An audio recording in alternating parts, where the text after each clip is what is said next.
आज हम लोग देखेंगे सरफेस विंड बैंड, कैसे विंड का जो पैटर्न है अर्थ पे और क्या-क्या फैक्टर है जो डिपेंड करता है विंड का पैटर्न को। किस तरह से विंड जो है रोटेट करता है इक्वेटर पे, ट्रॉपिकल ज़ोन में एंड सब ट्रॉपिकल ज़ोन्स में। तो पहले हम लोग देखते हैं कि कौन-कौन से फैक्टर हैं जो डिपेंड करते हैं। तो मेन जो फैक्टर्स हैं जो डिपेंड करेंगे वो टेम्परेचर और प्रेशर होंगे। यहाँ पे मैं लिख देता हूँ, मेन जो फैक्टर होगा वो टेम्परेचर होगा और प्रेशर होगा। तो यहाँ पे हम बेसिकली देखने वाले हैं एयर प्रेशर और टेम्परेचर कैसे डिफ्लेक्ट करता है एयर को। और थर्ड जो है कोरियोलिस फोर्स है। कोरियोलिस फोर्स जो है कोरियोलिस फोर्स कोरियोलिस फोर्स कहाँ से आता है? कोरियोलिस फोर्स अर्थ के रोटेशन की वजह से आता है। जब धरती अपने अक्ष पे घूमती है तो कोरियोलिस फोर्स लगता है। कोरियोलिस फोर्स लगने की वजह से जो विंड जो है वो अपर नॉर्थ साइड में जो है इक्वेटर के ऊपर जो विंड है इस साइड में, यहाँ पे जो इस पार्ट में जो है ये हमेशा क्लॉकवाइज में घूमने का कोशिश करता है। और जब नीचे जो लगती है ना तो वो एंटी क्लॉकवाइज घूमने की कोशिश करता है। तो यहाँ पे सबसे पहले हम थोड़ा सा एक ब्रीफ ले लेते हैं कि कैसे ये होता है। फर्स्ट देखते हैं जैसे कि यहाँ पे ये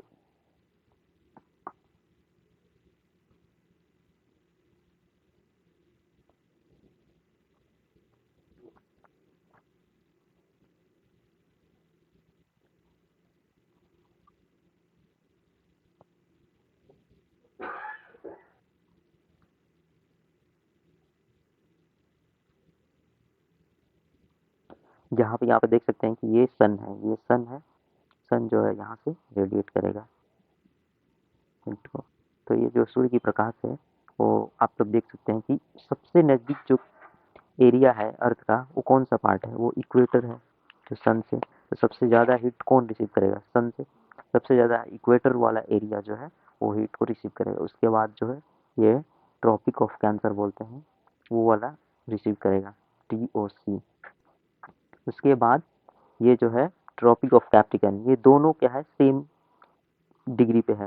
तो दोनों same angle same heat receive करेगा सूर्य से। उसके बाद ये पार्ट है, ये 60 डिग्री नॉर्थ और 60 डिग्री साउथ। और उसके बाद जो है 90 डिग्री पे।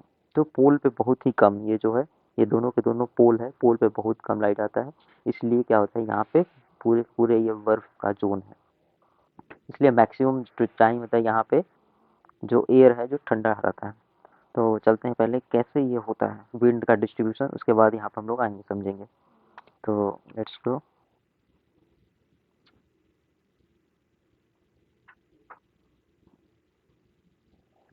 यहाँ पे देखते हैं हम लोग, ये हो गया हमारा 0 डिग्री, ये हो गया हमारा 30, ये हो गया हमारा 60, ये हो गया हमारा 90 डिग्री, ये भी 30 हो गया, यहाँ 60 हो गया, यहाँ पे 90 डिग्री हो गया। तो इस तरह से हमारा अर्थ है।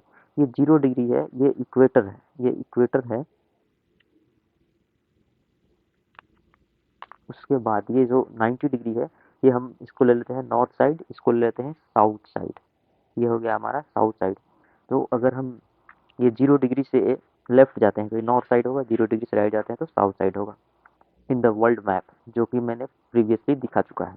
अब यहाँ पे देखते हैं कैसे क्या होता है, विंड का पैटर्न चेंज होता है टेम्परेचर और प्रेशर की वजह से। जैसे कि हम लोग देखते हैं कि ये 0 डिग्री जो है इक्वेटर, वो डायरेक्ट कांटेक्ट में है, एकदम बहुत ही नज़दीक है। जो surface of the sun and surface of the equator, ये सबसे नज़दीक पार्ट ये है। यहाँ पे सबसे ज़्यादा हीट मिलेगा। हीट होने से क्या होता है, कोई भी यहाँ पे जो चीज़ होगा टेम्परेचर यहाँ पे बढ़ जाएगा।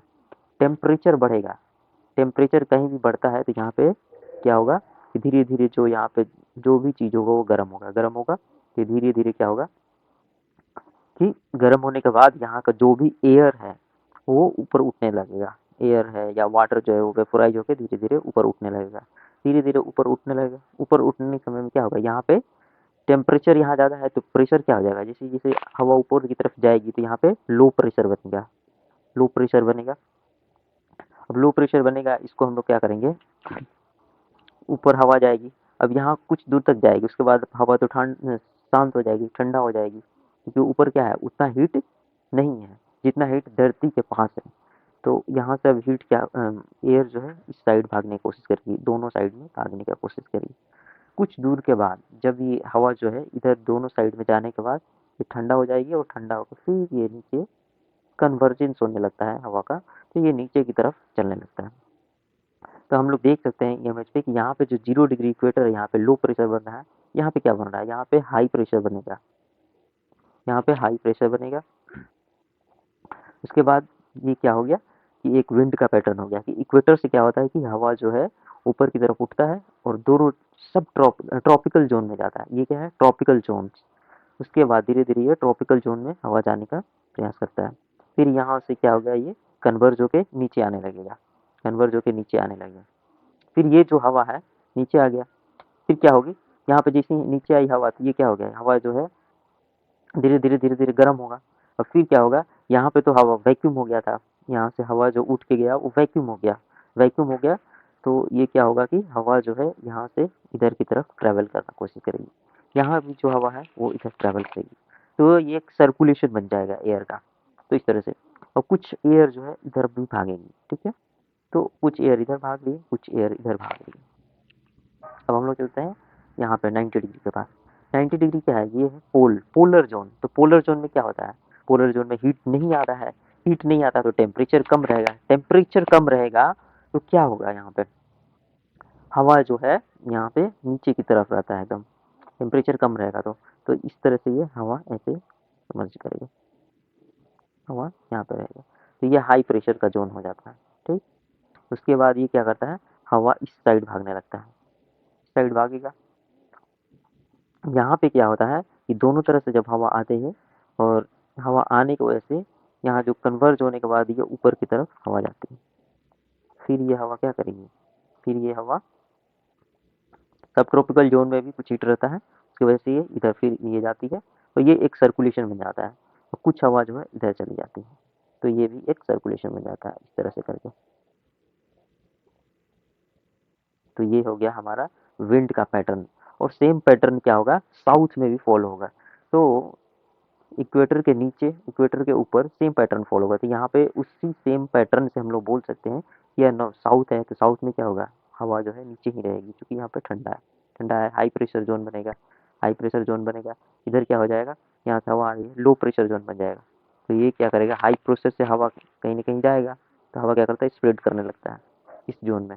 और इधर से भी एक हवा आ रही है, ये दोनों मिलके फिर यहाँ पे 60 डिग्री पे ये ऊपर जाता है। ऊपर जाने के बाद हवा कुछ देर के बाद ये धीरे धीरे ठंडा होने लगती है, ठंडा होने के बाद ये दोनों साइड में स्प्रेड कर जाती है। तो ये हो गया हमारा साइक्लोनिक है, ये हो गया हमारा विंड पैटर्न का डिस्ट्रीब्यूशन। अब यहाँ से हम लोग देख सकते हैं कि कैसे कैसे करके ये हवा घूम रही है। अब हम लोग चलते हैं पुराने वाले प्रोजेक्ट पे, पुराने वाले फिगर पे। तो यहाँ पे देखते हैं कि ये जो हो गया हमारा होल, ये इस फिगर में हम लोग देखेंगे कि कैसे एयर का डिस्ट्रीब्यूशन हुआ है, उतना हम लोग बेसिक समझ के उसके बाद यहाँ पे देखते हैं। जैसे कि ये है, ये क्या हो रहा है यहाँ पे, ये जो 0 डिग्री है, मैंने 0 डिग्री बना दिया वहाँ पे। तो इक्वेटर है, ये इक्वेटर पे क्या होता है, हवा दोनों तरफ भागता है, ठीक है। तो हवा क्या हुआ, दोनों तरफ भागा, और वहाँ से ऊपर से क्या होता है, हवा मैंने यहाँ पे दिखाया था नीचे, ये हवा जो है इक्वेटर की तरफ फिर से आएगा। तो यहाँ पे देख सकते हैं कि नीचे से जो हवा आ रहा है, ये वाला जोन से जो हवा आ रहा है ना, ये वाला, ये वाला जो हवा आ रही है, ये इक्वेटोरियल जोन में, वो इस तरह से हाई प्रेशर से इधर फिर लो प्रेशर जोन में आ रही है। तो वही हवा क्या होगा, यहाँ पे इधर हाई प्रेशर है जिसको हॉर्स लैटिट्यूड बोलते हैं, तो यहाँ से ये हवा इस साइड मूव कर रही है, फिर ये हवा इस साइड मूव कर रही है। अब आपके मन में एक क्वेश्चन आएगा कि हवा तो सीधे आना चाहिए, ये इधर से इधर आना चाहिए, पर ये घूम क्यों रही है। तो मैंने ऑलरेडी बताया था कि कोरियोलिस फोर्स जो होता है, वो ये जो इक्वेटर के ऊपर जो है ना, कोरियोलिस फोर्स क्या करता है, कोई भी चीज़ को क्लॉकवाइज डायरेक्शन में घुमाने की कोशिश करता है, क्लॉकवाइज डायरेक्शन में ये घुमाएगा, क्लॉकवाइज। तो ये हो गया हमारा उसके बाद हम लोग क्या करेंगे कि जब नीचे रहेगा तो ये काउंटर क्लॉकवाइज घड़ी के विपरीत दिशा में घुमाने की कोशिश करेगा। तो हवा जो है सिंपली ये क्या कर रहा है, ये इधर ही जा रहा है, लेकिन क्या हो रहा है कि एक कोरियलिस फोर्स लगने की वजह से हवा जो ऐसे होने लगता है, ऐसे होने लगता है, ऐसे होने लगता है। ये मतलब कि इस तरह का विंड का पैटर्न बन जाता है। यहाँ पे भी विंड का पैटर्न ऐसे हो जाता है। यहाँ पे मैंने ऑलरेडी बोला था कि हॉर्स लैटिट्यूड पे क्या होता है कि एयर जो है दोनों साइड भागते हैं। तो एक जो है दोनों साइड में लो प्रेशर जोन रहता है, तो हॉर्स लैटिट्यूड से 60 डिग्री भागते हैं और ये हॉर्स लैटिट्यूड से 0 डिग्री की तरफ भी भागते हैं। तो यहाँ पे क्या होगा, ये भी क्लॉकवाइज इधर की तरफ जा रहा है। तो ये हो गया हमारा विंड का पैटर्न। सेम यहाँ पे भी इस तरह से होगा। तो यहाँ पे पोलर है, पोलर जोन है। पोलर जोन में क्या होता है, पोलर जोन में ये विंड का पैटर्न जो है यहाँ पे बहुत ही कम, बहुत ही हाई प्रेशर रहता है, लेकिन यहाँ पे हाई प्रेशर डिसेंडिंग है, हवा जो है नीचे की तरफ भागती है। तो ये हो गया हमारा पैटर्न का डिस्ट्रीब्यूशन। यहाँ पे लिखा हुआ है कि south trade wind. South trade wind का मतलब क्या होता है, पहले जो है ये जो पहले जो मतलब सेलर थे, सेलर नाविक, वो इस पे डिपेंडेंट रहते थे। यही जो है इसी एयर की वजह से उनका नाव जो है वो एक देश से दूसरे देश की तरफ चले जाते थे और वहाँ से व्यापार करके चले आते थे। उस समय इसको ये वो लोग ट्रेड विंड रख दिए थे। तो यहाँ से लेके यहाँ के बीच के जोन को ट्रेड विंड बोलते हैं। ये नॉर्थ में तो नॉर्थ ईस्ट ट्रेड विंड, ये साउथ ईस्ट ट्रेड विंड, उसके बाद ये हो गया। तो इस तरह से हम लोगों ने विंड पैटर्न को देखा।